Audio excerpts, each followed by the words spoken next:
Welcome in, everybody, to Betting Pros. It's time to place your bets. It is me, Joey P, Joe Pisapia, and this is BP NFL. With me, as always, the man behind the stats, Sam Hoppen. We're here to help you take a look at the lines that are going to move in Week 9.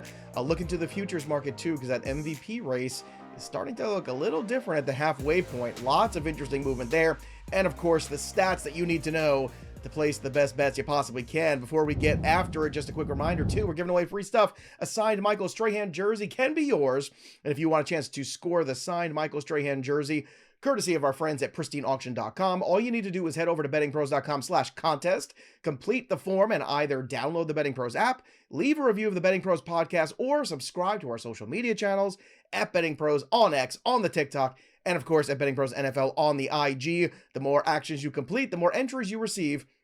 And guess what? We'll be announcing the winner right here on the channel. So make sure you turn on those notifications so you can be alerted when new episodes are up here on the YouTube channel and you can claim your prize.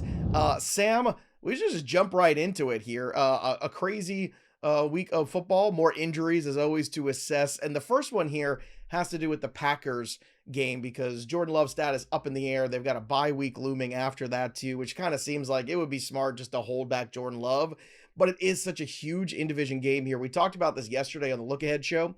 Andrew and I had a lot of feelings on this, and I was very confident here with Lions. In fact, the Lions were a team I wanted to jump on early before we got really strong feelings about what Love's status was going to be. So I was jumping all over that line. But where are you when it comes to Love and this big game here between the Lions and the Packers? Yeah, so this game opened with the Packers as 3.5-point underdogs. It's still 3.5 in most places, some threes that are heavily juiced towards Detroit. Obviously, like you mentioned, Jordan Love's status, the big question mark here, has a strained groin, so fortunately not a long-term issue for him. Sounds like he will be doing some treatment throughout the week, so I don't think that his status is going to be determined until later in the week, but I do think that the current line with the Packers as 3.5-point underdogs indicates that the market thinks Love is not going to play. I think this would be closer to a pick'em if Love was playing, because this is at Lambeau Field in Green Bay. And, you know, it's an interesting scenario because we usually see money come in on backup quarterbacks, but I'm not sure we'll see that because we've seen Malik Willis play for the Packers several times this year already. I also think that the line will more accurately represent his actual value, you know, whereas the first game he was playing, it was probably a 6 to 7 point swing from Love down to Willis. Now it's probably closer to 3 or 4 points just based on how he's played, how well Matt LaFleur calls the offense. So I don't know that the market moves much if Jordan Love is deemed out. I think the really big part is if he's deemed in. This definitely crosses 3, probably gets Packers to, you know, plus 1.5 or something like that. Yeah, I mean, like I said, I would be very surprised. I know it's such a huge division game. I know it matters so much, but at the same time, so does the rest of the season. You still got almost half a season left of football to play. Now, the good news is if you're the Packers, right, after that first game where Jordan Love got hurt, you won both games. You were facing the Colts and the Titans, but you did win both games with Malik Willis. So I think you can be competitive, you know, at home, but I don't know, man. I see already that one potentially moving to 4.5 easily, if not more, if Love is deemed out of that game. I want to get to the Panthers and Saints, a game that maybe people aren't super excited for. Another quarterback potentially in terms of injury we have to worry about, but this one looks like a more positive situation. Derek Carr was throwing last week. That's a positive sign. Now we're hoping that we can get him back this week. It feels like that's the way things are moving. And if so, how does that move the needle with the line? And how do we account for what we saw out of Bryce Young, who took over last week after Andy Dalton and his family had that unfortunate accident situation? Yeah, so this game opened with the Saints as 6 or 6.5 point favorites, depending on where you look. It's now out to Saints as 7-point favorites in most places. To your point, Derek Carr, it sounds like there's probably as good a chance of him playing as there has been in any week since his injury. So I think, again, this line certainly bakes in that Carr is going to play. The other side of this is who the Panthers are going to start at quarterback. We got that 1 week flash from Andy Dalton against the Raiders back in week 3, I think it was. But since then, he's sort of shown he's not, the true cream of the crop, but is certainly an upgrade over Bryce Young. So who starts on that side of the ball certainly changes things as well. We don't have, again, a clear indication right now of what their statuses are. My lean is that it would be Derek Carr and Bryce Young. I think that's, again, currently reflected in the line. It's also worth noting that there are a lot of rumors right now that Deontay Johnson is going to get traded from the Panthers. I don't think he plays in this game. Him as a lone wide receiver is not going to move the needle a ton for the main line. But if he doesn't get traded by the end of this week, I don't think he plays, because I don't think the Panthers want to risk getting him injured, similar to like the Jags and Christian Kirk, who was another rumored wide receiver to be potentially on the move. So I don't expect Deontay Johnson to be in this game, just more of an impact from like a player prop market perspective. For sure. Also looking at that schedule, if they lose against New Orleans this week, they get the Giants next week. You could argue it's a winnable game the way the Giants have played most of the year. Then they have the bye. Then after that, check out this Carolina Panthers schedule.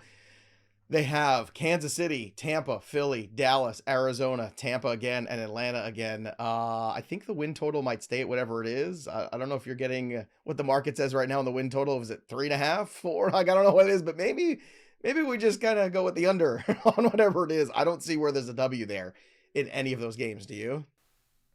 I don't. I mean, it's they're not fielding a real defense right now. I mean, I think I said that last week too. Like they're letting up so many points. Their offense can barely move the ball. Their 2 scores this past week against Denver were on a short field where they started around midfield because of a fumble. Their second one just in complete garbage time. So like I don't see how they have a chance to win. If they are going to win, it's going to be, I think, with Andy Dalton. But it's dire straits. Dire straits indeed. They might have a shot at a win here the next 2 weeks after that. I think that ship might have sailed. I'm going to go see what that number is, actually.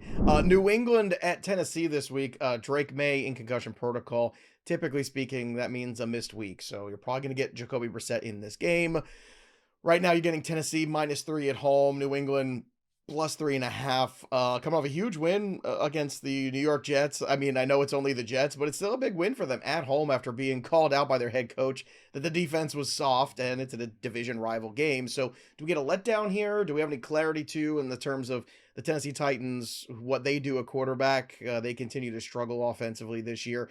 So how much in terms of the quarterback situation here could this needle move depending on Rudolph, depending on May, and some of these variables between the 3 and the 3.5 market we currently see it at? Yeah, like you mentioned, Drake May in concussion protocol. I think, Marvin Harrison Jr. the previous week was like the first player in at least a while that I can remember playing in a game the week following suffering a concussion. So I would imagine, again, with it being the franchise for the Patriots, they're completely out of the race at this point that Drake May does not play. If he does, though, he is the quarterback that moves the needle the most for me. He's shown some elusiveness, had a nice scramble for a touchdown against the Jets this past Sunday, certainly raises the ceiling for this Patriots offense. Jacoby Brissett can still, keep the floor for the Patriots offense at a decent level, but again, does not have the same ceiling as Drake May. On the Titans side, there hasn't been a ton of news as to whether Will Levis is healthy or whether it's going to be Mason Rudolph, but these two are pretty similar to me. Both mistake prone, just not great quarterbacks. I think equally terrible at this point. So again, the big news to pay attention to is the New England quarterback situation. By the way, just to update everybody, the number was 3.5, -140 in most markets for the Carolina Panthers. 3.5 over plus 110. I just bet the under while Sam was giving you more stats there. So bet along with me. Follow me, bettingpros.com/Joe. 3 for 3 on the Monday Night Football bets too this week. Also, speaking of these lines, don't forget when you download the app, you can set those line alerts. So if you're waiting for a line to move in a certain direction, you can tail it, and that's very important. Again, download the Betting Pros app wherever you get your apps, iOS. You can get it over on the Android store too. And we've got more stuff there too, including the Betting Pros Systems tool. The Systems tool is designed to help you find winning strategies to make smarter bets. You get real-time data, expert analysis, and you can do it by type of sport. You can get it by bet type. All sorts of different systems are available. Sam's worked on a bunch of them too. So you can track the performance of different betting systems over time and optimize your bets to increase your chances of success. Download that BP app today and bring your betting strategy to the next level. All right, let's get to the futures market here because this is the one that I really want to talk. Sam and I were musing yesterday. What do you want to talk about in the futures market? And immediately I said MVP because if you look at most markets right now, Josh Allen has leapt forward. Right now he's got Amari Cooper, so he's got that one big piece. Lamar with that loss moves back again into the number 2 spot. So you got Josh Allen at 270, Lamar at plus 370. Patrick Mahomes, whose stats certainly don't help him, but the one stat that means the most is wins, and he keeps finding ways to win games. He's at plus 500. All of a sudden, Jared Goff has gone from a double-digit guy to plus 600. Jaden Daniels, the new one to talk about, plus 900. So everyone's got these good feelings here about Daniels. And kind of like CJ Stroud last year, Sam, they feel a lot like the Texans of 2023. Like that's what the Commanders feel like. And that did propel CJ Stroud into that top 3 for this award for a little bit of time. So there was a lot of that discussion there. I think he ultimately falls short, but what do you make of this halfway point, which is a really good time to start betting this award? Is there fatigue with the Lamar Jackson market after all these MVPs that he's won, him and Mahomes? Are they looking for an Allen or a Goff or even a Daniels now, the media?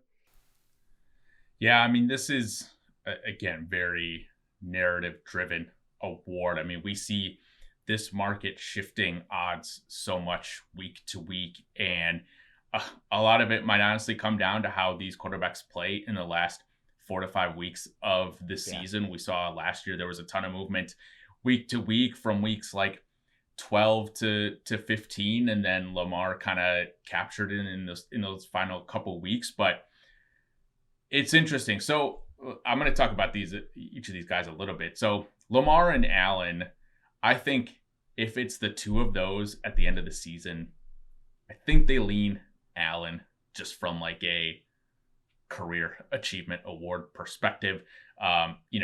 Lamar's loss this past week is honestly the biggest ding against him. I think Daniels, again, if he's in that mix, they potentially go with one of these veterans and then just say, hey, we're going to give you Offensive Rookie of the Year. You'll have plenty of other chances to win MVP. Jared Goff, I don't know if he will ever move the needle because he's got Ben Johnson and just an incredible offensive scheme surrounding him. I mean, he threw for like 85 yards in their blowout win this past week. The one guy who I think is probably worth a bet, he was, I think, 20-1 when I pulled the odds yesterday. So forgive me if those lines have moved. But for me, it's Jalen Hurts. If you look I was going to bring him up too. That's interesting you said that. Go ahead. I want to hear more about this. So if you look at their remaining schedule, this is from Adam Levitan, the teams that they play and their yards per play allowed. Jacksonville, 31st. Dallas, 30th. Washington, 23rd. They played them twice. Rams, 26th. Ravens, 25th. Panthers, 27th. They played Pittsburgh, who was 7th, and then Dallas, again, 30th. So there is a lot of room for him to accrue a lot of those counting stats. If you look at the Eagles as a team, again, a big part of the MVP is, quarterback wins. And there is a path for the Eagles to earn the number 1 seed. It's going to possibly come down in the NFC to them or Washington or, probably a team in the NFC North. But if you look at the other teams that are potentially competing for this number 1 seed and their strength of schedule the rest of the season, the Lions have the 5th toughest, Packers 3rd, 49ers 7th. The Vikings are at 18th. The Falcons are at 30th. So there's a chance the Falcons squeeze into the 1 seed, but I don't think Kirk Cousins gets the award. And then it's the Commanders at 23rd, Eagles at 28th. Like I said, this could really come down to the Commanders versus the Eagles in the NFC East, with that team potentially getting the 1 seed. And again, the Eagles and Commanders play each other on Thursday Night Football, week 11, in a couple weeks here. We're probably going to see the winner of that game flip to be, favored more heavily than the other quarterback that loses. So it's really a bet on how well do the Eagles do as a team. Right. And I just think, again, this offense was a little bit slow to start. They're getting their healthy pieces back. Like, I don't know where Dallas Goedert is at in terms of his health, but he'll eventually come back. So I think, again, for as far as long shots go, that week 16 game against the Commanders, that could potentially decide whether or not Hurts has a chance to win it. So I really like Hurts. I'm holding a preseason ticket on him to win the MVP, but I think he's got the best chance to leap from, outside the top 5 into the top 5 at this point. All right. Interesting for me because I have the narrative for Josh Allen real quick, and I'm going to tell you why. I'm looking at, you said it might come to the last 4 weeks of the season. So he's got a big game against Detroit. That's going to be the toughest one, right? But if you look at after the bye, week 12, they've got San Francisco, I think a winnable game, considering the way San Fran's played, and they get them in Buffalo. Let's not pretend like that doesn't make a difference. Then they play the Rams, who, again, might be more competitive. Then you've got New England, Jets, New England. That is their last 3 games. And if you're talking about that setup for, well, whoever performs the best there, I mean, New England's not going to be relevant by that time, and the Jets are certainly a team in disarray already. So I think you are in a spot there where Josh Allen could potentially really run the table towards the end there. The Detroit game is the toughest one. And if they should beat the Lions, that is one thing I will say. Now, it's in Detroit, so big difference. But if they can go in there and beat the Lions, that all of a sudden, I think that would be the game in the moment. Because I think everybody, you're right, needs a moment. We want to anoint these guys, and it's a media award. That would be the moment where you go, oh, wow. And that market will just considerably move towards Josh Allen when you consider what remains after that.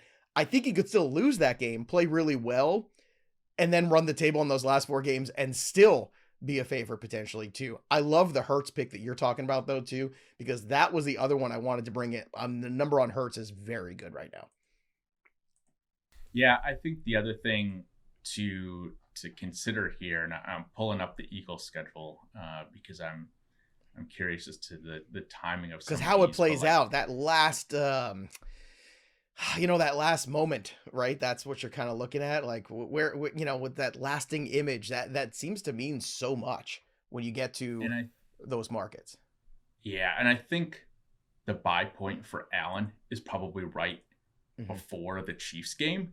Like, I think that's going to carry more weight than probably the Lions game, just because of that history, that rivalry. Like, everyone's going to be focused on that game. It's a late afternoon game. Maybe that gets flexed in. But after that, again, those 3 games against the Patriots, Jets, and Patriots, those are all going to be noon games. So, like, he'll have probably wrapped up winning the award by then. And so I don't want to bet into it then. I'm going to want to bet into it earlier than that while it's still some plus odds. So again, this being in prime time, like, I think one of the switching points last year was the 49ers Ravens game on, was that Christmas? I think. Yes. When Brock Purdy sort of went into a shell, everyone saw him. He threw multiple interceptions. Like, that kind of ruined his MVP case. And if this game, against the Lions is a late afternoon, so it won't be competing with as many games theoretically. Again, maybe it gets flexed into Sunday Night Football, but how many eyes are on this game? These games certainly has a little bit of impact. Yeah, I would agree wholeheartedly about that. Let's go and look at some of the stats too, some of the numbers you need to understand before you start placing your wagers for week 9. Let's start with the Cardinals and their pressure rates. So Sam, what do you have to say about that? Because they have a pressure rate above 30%. And look, they're coming off a big W here, one that maybe a lot of people were, not expecting necessarily. Yeah, so the Cardinals face the Bears this week.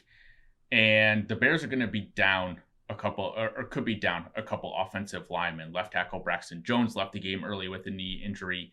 Right guard Bill Murray left the game early with a chest injury. And left guard Tevin Jenkins left the game against the Commanders early with a knee injury. So you think, okay, their offensive line, which has already not played super well this year, is going to be down some key pieces. But if there's any team that you probably want to face with a battered offensive line, it's the Arizona Cardinals. They have a pressure rate over 30% in just 2 of 8 games this year. Their 26.6% pressure rate ranks 30th in the league. So again, I don't think these offensive line injuries are going to matter a ton to the Bears at this point.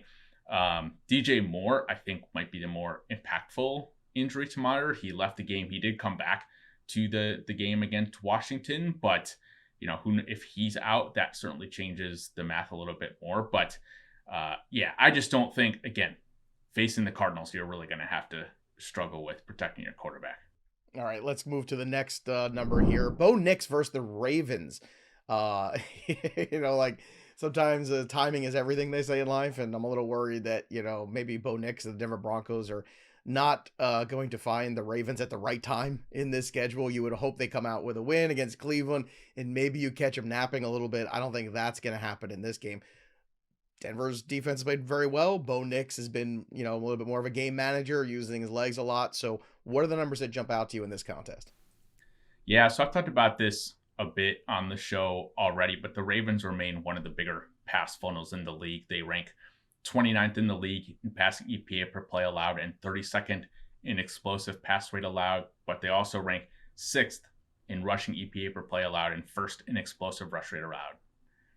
Now they face Bo Nix, who has gotten better, isn't on the same level of some of the past quarterbacks that Baltimore has faced in Baker Mayfield, Jaden Daniels, Joe Burrow, Josh Allen, Dak Prescott, and Mahomes. But over the last 4 games, Nix is 10th in PFF passing grade, 8th in explosive pass rate, and 15th in completion percentage over expectation. So it's kind of a weak spot versus mediocre aspect in terms of the Bo Nix. So I think that's, again, it's, do you trust the Ravens to take advantage of this rookie quarterback, or do you think Bo Nix has actually progressed as a passer? And then on the other side, the Ravens offense still remains elite. They had some turnovers and red zone issues against the Browns. I have them rated as my 3rd best offense, though,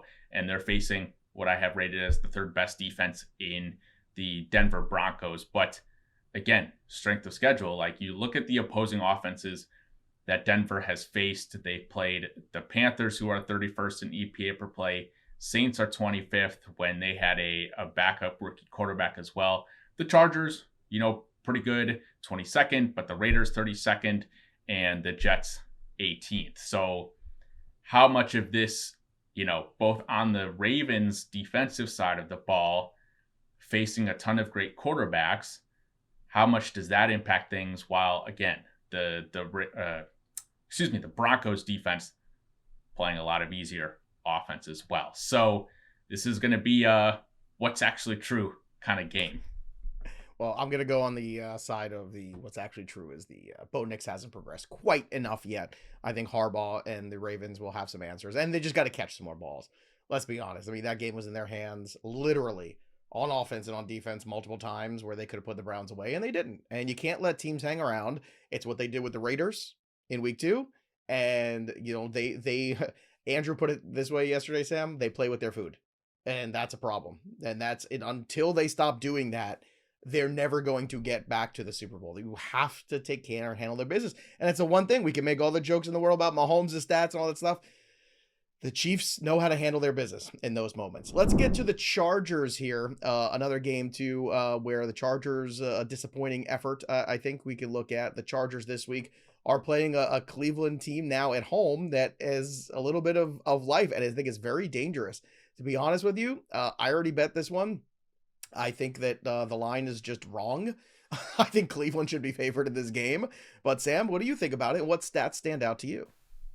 Yeah, so all offseason, the first couple weeks of the season, the Chargers were, we're going to pound the ball, we're going to pound the rock, we're going to run the ball as much as we can.